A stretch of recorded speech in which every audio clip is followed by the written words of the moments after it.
The New Testament reading is from Matthew 8:18 through 34. When Jesus saw the crowd around him, he instructed his disciples to cross to the other side of the lake. Then one of the teachers of religious law said to him, "Teacher, I will follow you wherever you go." But Jesus replied, "Foxes have dens to live in, and birds have nests, but the Son of Man has no place even to lay his head." Another of his disciples said, "Lord, first let me return home and bury my father."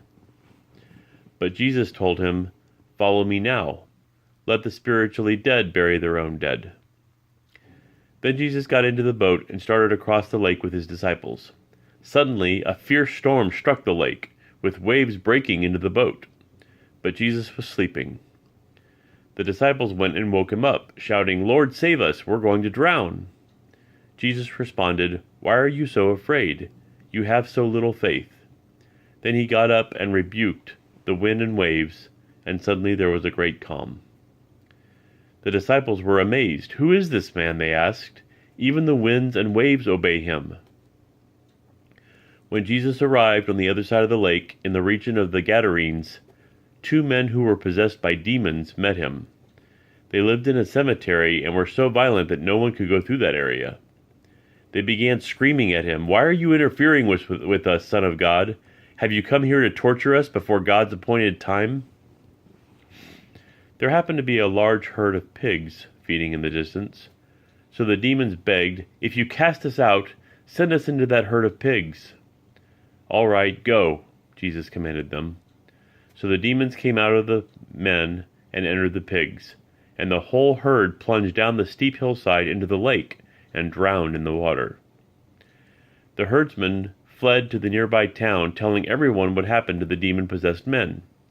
Then the entire town came out to meet Jesus, but they begged him to go away and leave them alone. Psalm 10, 1 through 15. O Lord, why do you stand so far away? Why do you hide when I am in trouble? The wicked arrogantly hunt down the poor. Let them be caught in the evil they plan for others, for they brag about their evil desires.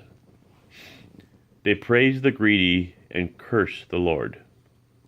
The wicked are too proud to seek God. They seem to think that God is dead. Yet they succeed in everything they do. They do not see your punishment awaiting them. They sneer at all their enemies. They think nothing bad will ever happen to us. We will be free of trouble forever. Their mouths are full of cursing, lies, and threats. Trouble and evil are on the tips of their tongues. They lurk in ambush in the villages, waiting to murder innocent people. They are always searching for helpless victims, like lions crouched in hiding. They wait to pounce on the helpless. Like hunters, they capture the helpless and drag them away in nets. Their helpless victims are crushed. They fall beneath the strength of the wicked. The wicked think, God isn't watching us. He has closed his eyes and won't even see what we do. Arise, O Lord, punish the wicked, O God. Do not ignore the helpless.